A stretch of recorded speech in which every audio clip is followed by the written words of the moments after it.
Welcome to Enter the Mind podcast, episode 6. What is the self and identity? So this is Enter the Mind podcast. Why enter the mind? Because that's the room in your house that's been there all along that you've never gone into. Well, now it's time to enter with two mind coaches dedicated to self-help and the thriving of all human beings. I'm Robert Nelson, and I'm here with my co-host, Kyra Carlin. And Kyra, we are coming off last week's episode of States of Mind. And I remember we gave a suggestion of how people can instantly switch their states of mind. But of course, that requires a deeper understanding of states of mind and what's possible with that shifting. But we are now into episode 6. So how are you feeling today? I am feeling super good. I had a good day. I had a good dinner, so I'm feeling woo. How was your day? Well, it's funny.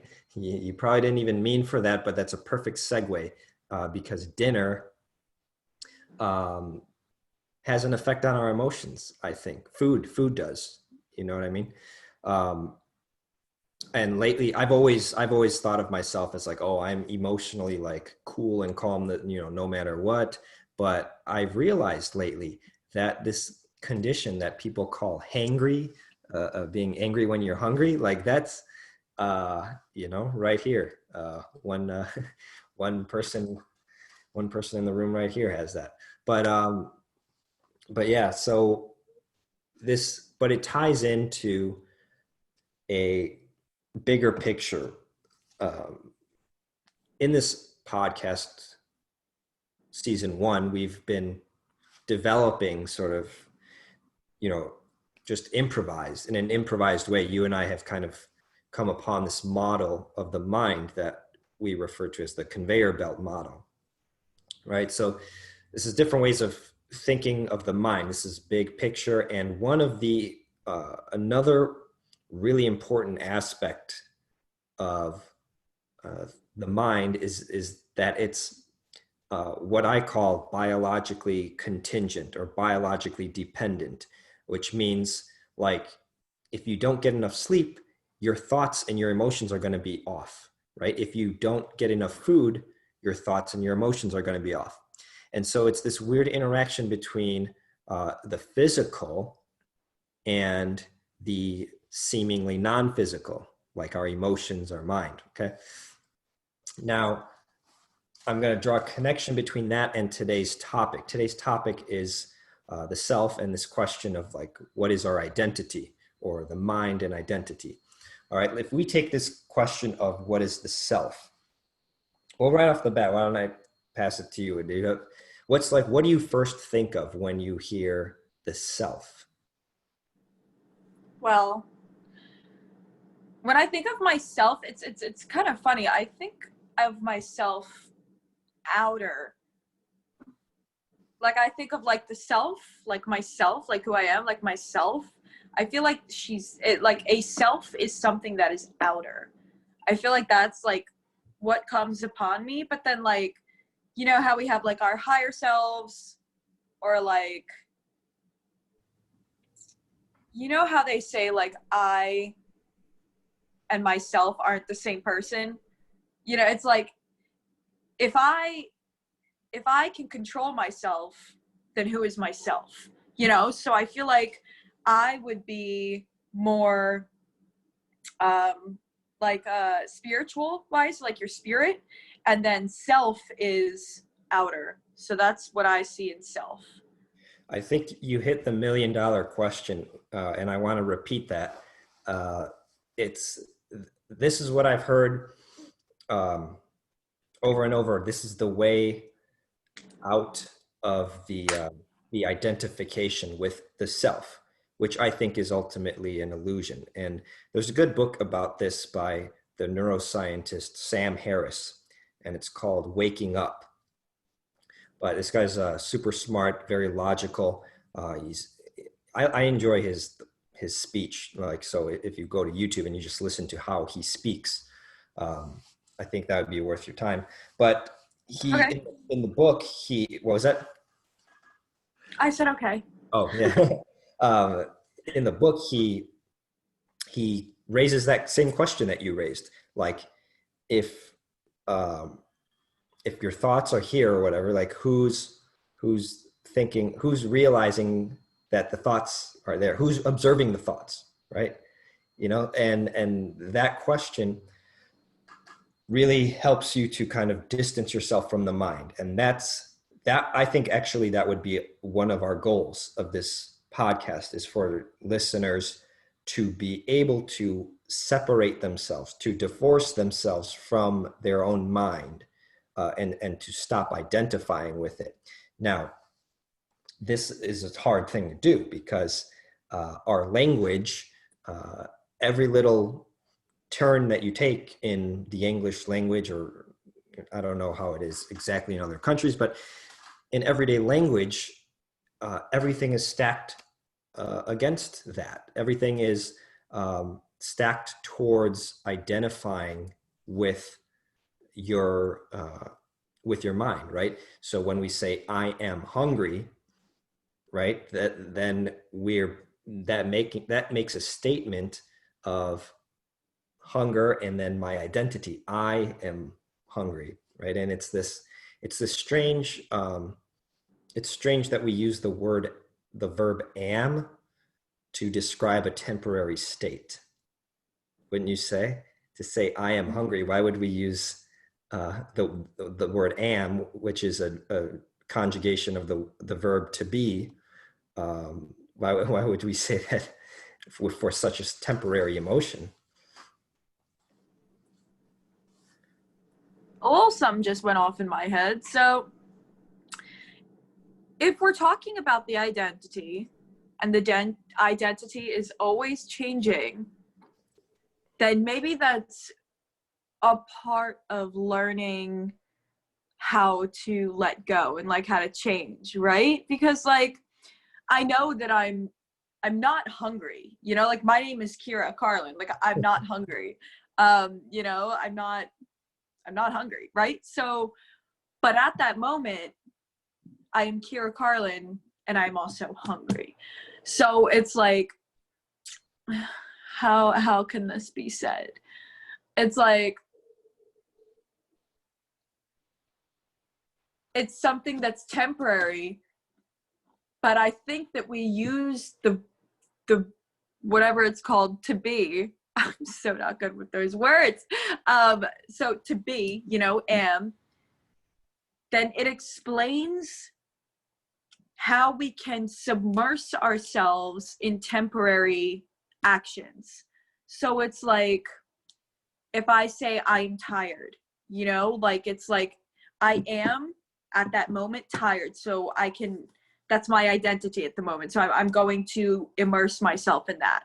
And then the next thing comes, I am happy. And then I get to submerge myself in that. So I feel like that's why, because the English language is so common, any language in general, just voicing things is so strong. So in order to be saying I am, as we say that, there's, you know, the mind body connection that sort of is like am for that time being.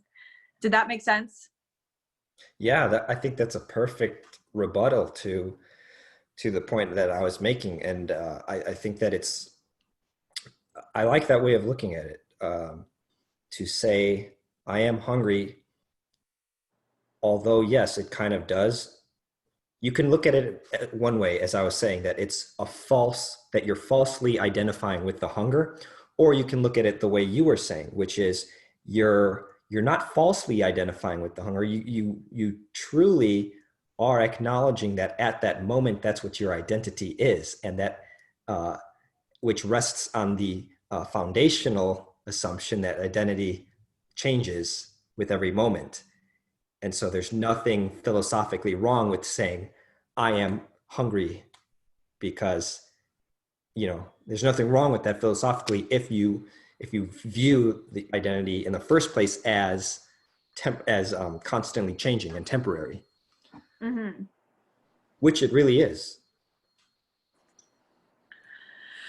It is. It's This is really, very really dense. interesting. But Yeah. you were talking about the identity of self, right? So then if we're talking about that and we're at to this point now, how would you, Robert, identify the identity of self? How, in your mind, does that come along? Well, I remember like back in philosophy class, because philosophers have dealt with this question for thousands of years of, what is the self? And one of the answers that always stood out to me was this answer that it's continuity of memory. So if you're able to wake up and remember that yesterday you went to the store, and then you look in the fridge and then there are the items that you bought yesterday, there's this almost this continuity, um, of, oh yeah, you're the same person that you were yesterday, because you remember going to the store yesterday. And I think that makes some sense, yeah. But um, then also you get into another philosophical camp of existentialism, which I love existentialism. And their central philosophy is that you create yourself through your actions. And I think there's a lot of value in looking at life that way, that you create yourself. Now, I do want to get back to this question of what you asked me of, like, what was it again? How do I define myself? No, it was really just how do you identify, like, what is like the identity and self? And I think you pretty much hit that. But if you want to go ahead and give some inspiration and tell people how you see your identity as yourself, that'd be cool. Um, well, I do try to identify myself as much as possible as a temporary process. Um, Hmm.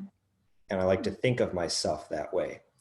Um, and that ties into a lot of philosophy of death and mortality. And I would say that I probably am near the farther end of the spectrum when it comes to um, how how much at peace I am with mortality and death. I would say I'm fairly at peace with it because I I start off with a correct understanding of what's going on. Um, for instance, let me give a quick like metaphor analogy. So like this whiteboard behind me, right? You would say that this whiteboard, um, for the last 15 minutes of this show has been the same whiteboard, right? I mean, it's been here on the wall the whole time. But it's all a matter of acuity of perception, because if you zoomed in with like an electron microscope or something, you would see the atoms like bouncing around. Some of them fell off, right? Um, Mm-hmm. even not that, you don't even have to go to that level of electron microscope. If you just zoom in a little bit more, you would see like little chips probably fell off while I was speaking, but they were so small and minuscule and microscopic, that to the naked eye you can't really observe it. So the question is, as we go through our lives in any given day, what is changing in our reality that we're not aware of that it's changing? And one of the things included in that would be yourself. That's fun. That is very fun to think about because it's giving me a thought.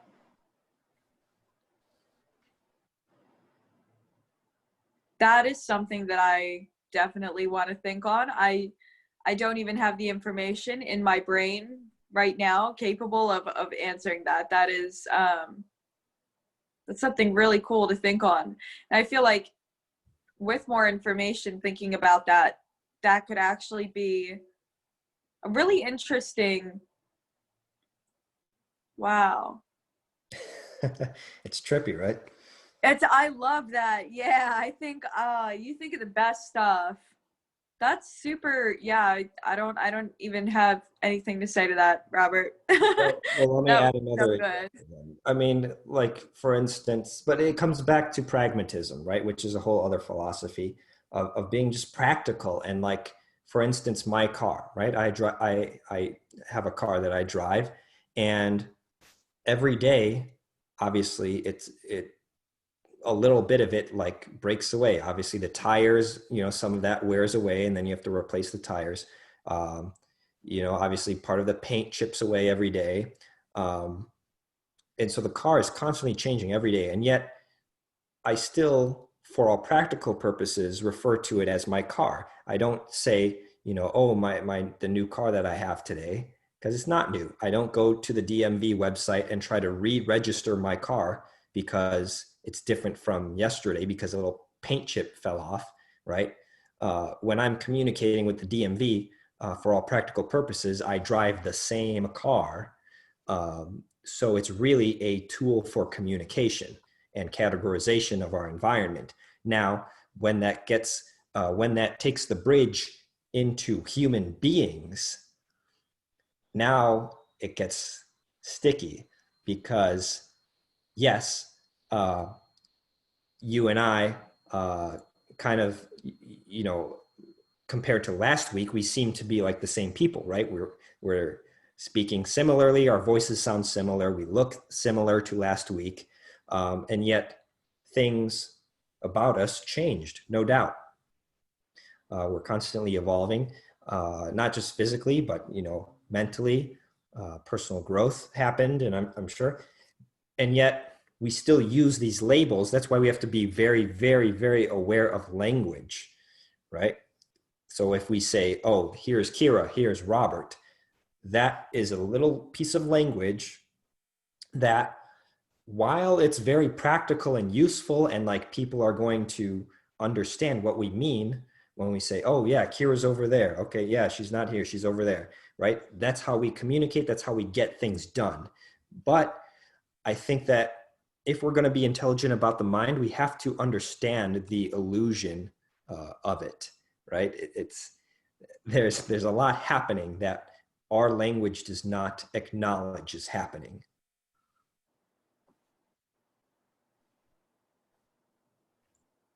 So interesting. I'm wondering if,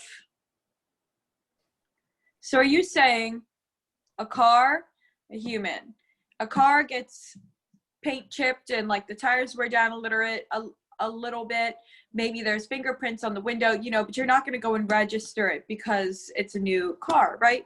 So kind of like the same with the human.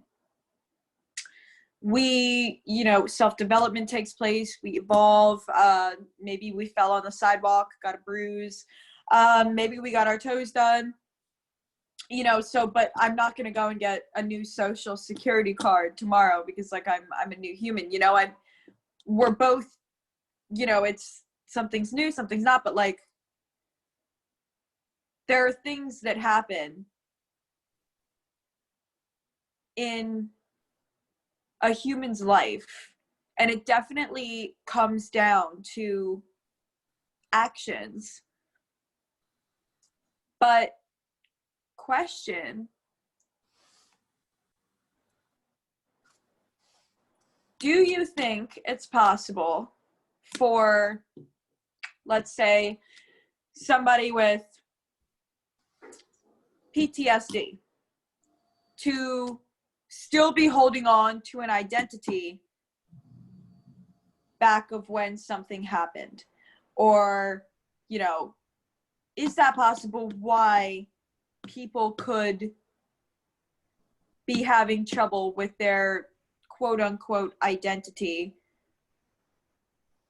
I mean, like, I don't mean like quote unquote, like as if like the identity isn't real, because like identity is definitely real. Where, our persons are very real, but like, I get what you're saying. Yeah.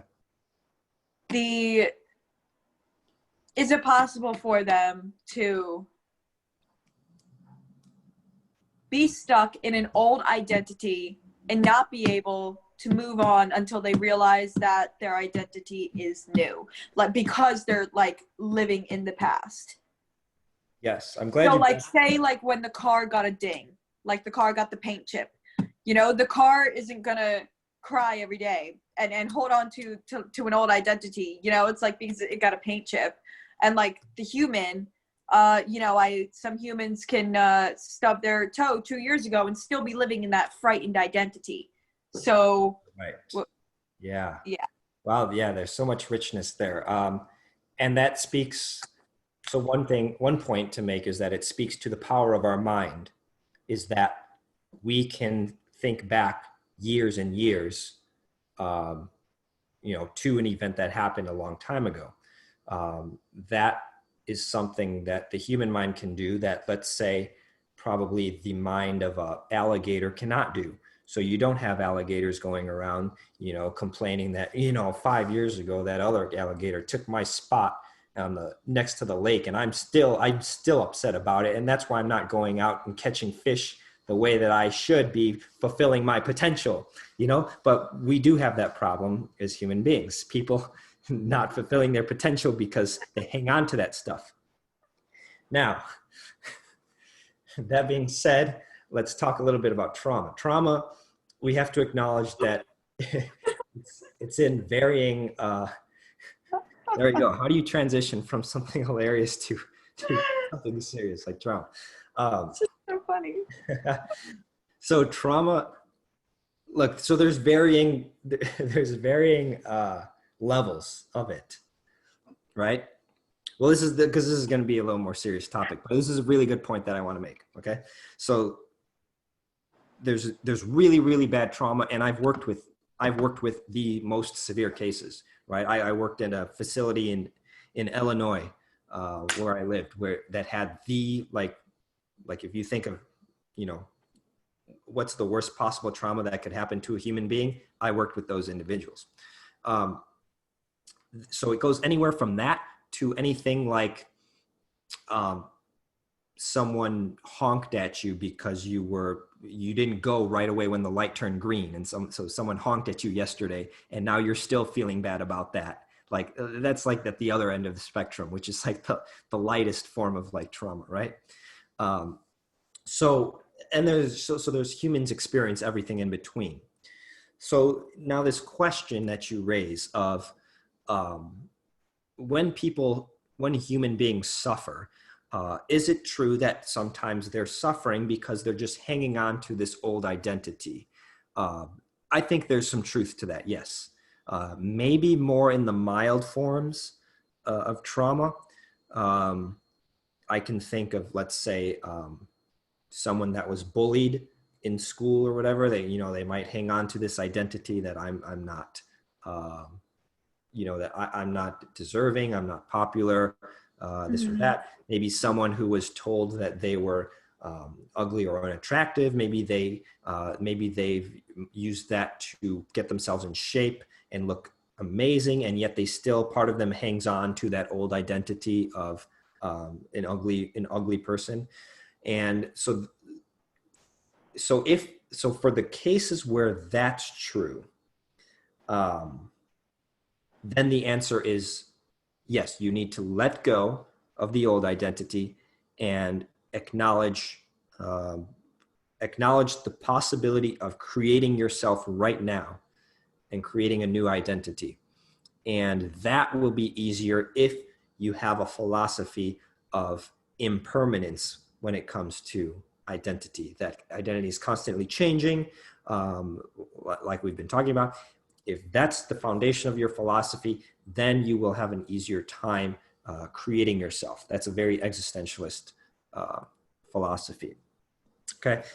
Now, when it comes to more severe trauma, that does kind of get almost hardwired into the body, I believe. I think that the world expert on trauma, his name is Bessel van der Kolk, and he has a book called The Body Keeps a Score, because even though people might want to move on in their lives and just, create themselves, if their own physiology is still holding them back because they have startle reactions, because of stress hormones, because of, cortisol, whatever their body chemistry it was wired into from their trauma, then that kind of calls for a different solution, a different type of solution. I don't think just coaching alone could maybe solve that.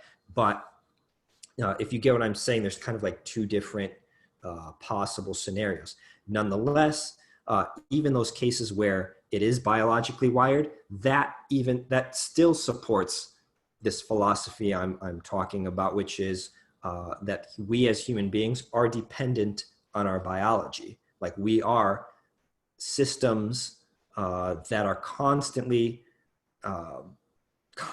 moving, this constant motion, right? And that's the illusion, right? Because I can sit here like this and it looks like I'm still, right? It looks like no movement, but that's an appearance, and it's a false appearance, because while I'm sitting like that right here, what's happening? My blood is flowing, right? There's still air going in and out of my nostrils. There's heartbeats going on, right? There's the hairs on my skin are probably like waving like this. And then of course, when you get into the internal mechanisms, my bones are growing, or if calcium in the blood is too low, then bones break down to return calcium back into the bloodstream. There's so many dynamic processes that you got to really study anatomy, physiology to get a whole understanding of the human being. But I think that that still supports my point of the human being as a temporary biological process that does have that does experience these emotions and thoughts and things like that, and does remember for the most part what happened yesterday and the day before and this and that, right? So yes, on the one hand, it makes sense to kind of say that we have this sense of self, and that every day I wake up and I'm the same consciousness, if you will. That makes some sense, but it also makes sense to acknowledge the constant change that's going on, wouldn't you say?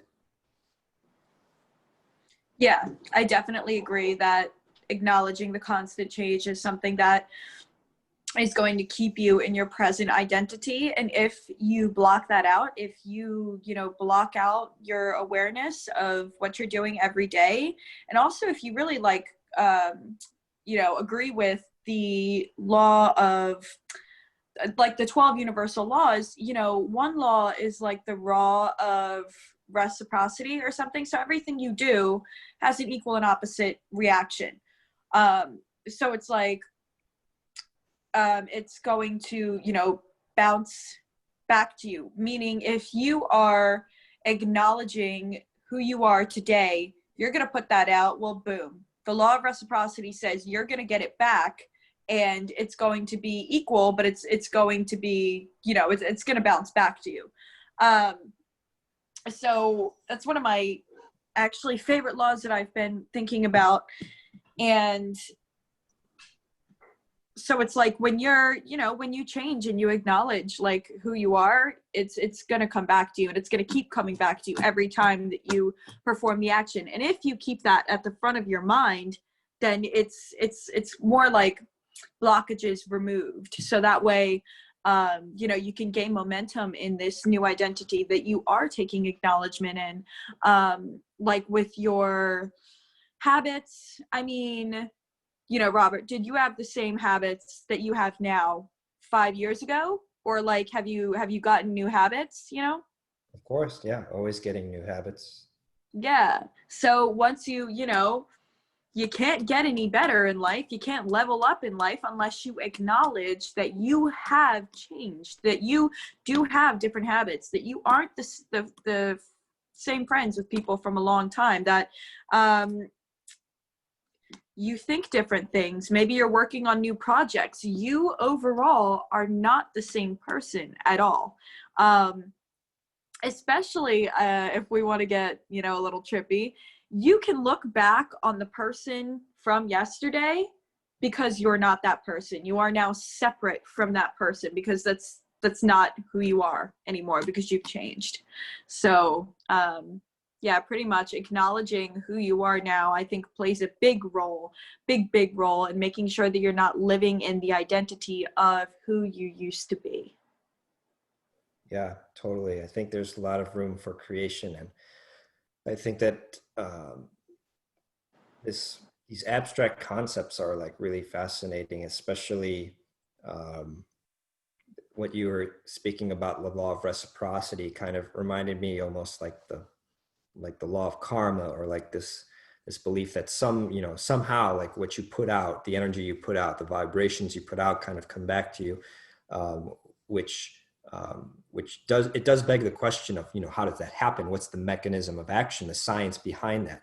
But that's for an entirely different discussion. I think the point to make here is that um, the what's really going on is not what it appears is going on. There's so many ways I could phrase it, but but that which appears to be going on is not what's going on. And I think Ah, we demonstrated that well with this idea of self. The self is one of those things that it appears one way, it appears to be permanent in some ways, but I think that the reality of it is that it's not. And any final thoughts from you? Because I know we're approaching the half-hour mark. final thoughts. No, I don't. But I will say thank you to everyone listening. As usual, we wouldn't be anything without you guys, because nobody would be listening to us. So thank you a lot for listening. We really appreciate you. Yes, I'll echo that, and I think that until next episode, one thing that our viewers, listeners can try out is to ask themselves that question of what right now is changing that doesn't appear to be changing, and I think that will help open your minds um, to looking at reality in a different way. So until next week, thanks, Kyra, and thanks to the viewers for watching and listening. We'll see you soon.